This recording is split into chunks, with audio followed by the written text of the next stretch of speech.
क्या आप जानते हैं कि महाभारत के युद्ध में एक ऐसा योद्धा भी था जो इतनी अपार शक्ति रखता था कि अगर वह युद्ध में उतरता तो पलक झपकते ही महायुद्ध का फैसला हो जाता। वह योद्धा थे बर्बरीक, भीमसेन के पौत्र और घटोत्कच के पुत्र। पर क्या आप जानते हैं कि श्री कृष्ण ने खुद क्यों उनका सिर मांग लिया और कैसे आज भी उनकी पूजा खाटू श्याम के रूप में की जाती है? आज हम आपको बताएंगे इस अद्भुत योद्धा की अनसुनी कथा, जिसे जानकर आप भी चौंक जाएंगे।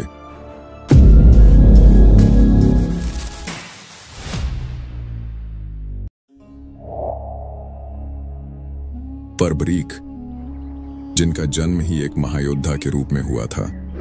उनके नाना भीमसेन महाभारत के सबसे बलशाली योद्धाओं में से एक थे और उनके पिता घटोत्कच भी शक्ति और मायावी युद्ध कौशल के लिए प्रसिद्ध थे। लेकिन बर्बरीक की कहानी सबसे अलग थी। बचपन से ही वह अतुलनीय पराक्रमी थे। उन्होंने तपस्या कर भगवान शिव से 3 अमोघ बाणों का वरदान प्राप्त किया। ये बाण इतने शक्तिशाली थे कि मात्र 3 बाणों से वे पूरी दुनिया का नाश कर सकते थे या फिर जिसे चाहें जीवन दान दे सकते थे। इसीलिए उन्हें 3 बाणधारी कहा जाने लगा। इन बाणों में इतनी खासियत थी कि वे महाभारत के युद्ध को मात्र पलों में समाप्त कर सकते थे। पहला बाण, वह जिस भी चीज को निशाना बनाकर छोड़ा जाता उस पर अपनी छाप छोड़ देता। दूसरा बाण, वह उन सभी चीजों को नष्ट कर देता जिन पर पहले बाण ने निशान लगाया होता। तीसरा बाण, वह उन चीजों को बचा लेता जिन्हें पहले बाण से चुना गया था। यानी अगर बर्बरीक युद्ध में शामिल होते तो सिर्फ एक बाण से ही वे पूरी कौरव सेना या पूरी पांडव सेना का नाश कर सकते थे। लेकिन क्या आपको पता है कि यह बाणों की ताकत ही उनके लिए सबसे बड़ा अभिशाप बन गई। जब महाभारत का युद्ध छिड़ने वाला था तो बर्बरीक ने अपनी माता से कहा, माँ, मैं भी इस धर्म युद्ध में भाग लेना चाहता हूँ। माता मंदोदरी ने कहा, बेटा, युद्ध में हर योद्धा किसी एक पक्ष का समर्थन करता है, तुम किसका साथ दोगे? बर्बरीक ने जो जवाब दिया वही महाभारत के सबसे बड़े रहस्यों में से एक बन गया। उन्होंने कहा, माँ, मैं सदैव उस पक्ष का साथ दूंगा जो कमजोर होगा, जो हारने की कगार पर होगा। जब श्री कृष्ण को इस प्रतिज्ञा के बारे में पता चला तो वे गहरे सोच में पड़ गए। उन्होंने सोचा, अगर बर्बरीक युद्ध में शामिल होते तो वे पहले पांडवों का साथ देते, लेकिन जैसे ही पांडव जीतने लगते उनकी प्रतिज्ञा उन्हें मजबूर करती कि वे कौरवों की ओर से लड़ें और इस तरह युद्ध का संतुलन बार बार बदलता रहता।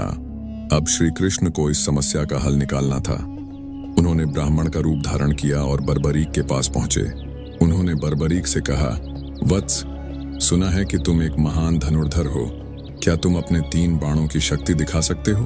बर्बरीक ने अपनी शक्ति दिखाने के लिए एक बाण उठाया और कहा, हे ब्राह्मण, आप जिस भी वस्तु को लक्ष्य बनाएंगे यह बाण सीधा उस तक जाएगा और उसे नष्ट कर देगा। श्री कृष्ण ने एक वृक्ष की कुछ पत्तियों को लक्ष्य बनाने के लिए कहा, लेकिन गुप्त रूप से एक पत्ता अपने पैर के नीचे दबा लिया।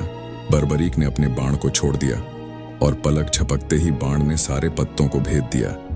लेकिन जब पत्ता श्री कृष्ण के पैर के नीचे छिपा था तो बाण उनके पैर के चारों ओर घूमने लगा और अंततः उनके चरणों में लगने ही वाला था कि श्री कृष्ण ने उसे रोक लिया। अब श्री कृष्ण को समझ आ गया कि यह योद्धा अजेय है और अगर इसे युद्ध में लड़ने दिया गया तो महाभारत का संतुलन पूरी तरह बिगड़ जाएगा। श्री कृष्ण ने कहा, हे बर्बरीक, यदि तुम्हें युद्ध में लड़ने की अनुमति दी गई तो यह धर्म युद्ध कभी समाप्त नहीं होगा। इसलिए मैं तुमसे एक बलिदान मांगता हूँ, मुझे तुम्हारा सिर चाहिए। बर्बरीक ने बिना एक पल भी सोचे कहा, हे ब्राह्मण, अगर यह युद्ध धर्म की रक्षा के लिए लड़ा जा रहा है तो मैं अपना शीश खुशी खुशी दान करता हूं। इसके बाद बर्बरीक ने अपना सिर स्वयं काटकर श्री कृष्ण को समर्पित कर दिया।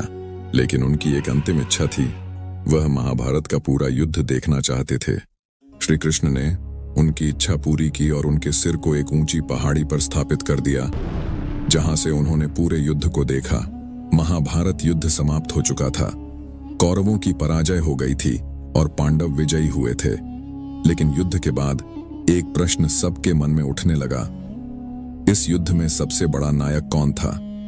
युधिष्ठिर, अर्जुन, भीम और अन्य पांडवों में इस विषय पर चर्चा होने लगी। हर कोई अपने दृष्टिकोण से किसी न किसी को सबसे महान योद्धा मान रहा था। तभी श्री कृष्ण ने कहा, इस प्रश्न का उत्तर केवल वही दे सकता है जिसने पूरे युद्ध को बिना किसी पक्षपात के देखा हो। सबकी नजरें उस दिशा में गईं जहां बर्बरीक का सिर रखा हुआ था। बर्बरीक, जो युद्ध में भाग नहीं ले पाए थे, लेकिन श्री कृष्ण के वरदान से अपने कटे हुए शीश के माध्यम से पूरे युद्ध को देख रहे थे। श्री कृष्ण ने बर्बरीक से पूछा, हे बर्बरीक, तुमने पूरे युद्ध को देखा है, बताओ इस युद्ध का सबसे बड़ा नायक कौन था? बर्बरीक मुस्कुराए और बोले, मैंने युद्ध के मैदान में केवल एक ही योद्धा को हर जगह लड़ते हुए देखा। हर योद्धा की शक्ति के पीछे वही खड़ा था। जब भी कोई बाण चलता था, जब भी कोई अस्त्र शस्त्र वार करता था, तो मैंने केवल एक ही व्यक्ति को देखा, श्री कृष्ण। इसलिए इस महायुद्ध का सबसे बड़ा नायक कोई और नहीं बल्कि स्वयं श्री कृष्ण ही है। यह सुनकर पांडव और सभी योद्धा चकित रह गए। उन्हें समझ में आ गया कि इस पूरी लड़ाई की असली शक्ति श्री कृष्ण थे। युद्ध की रणनीति से लेकर धर्म की स्थापना तक हर चीज के पीछे उन्हीं का हाथ था। बर्बरीक की यह कहानी हमें सिखाती है कि सच्चा वीर वही है जो धर्म और न्याय के मार्ग पर चलते हुए अपने बलिदान से भी पीछे नहीं हटता।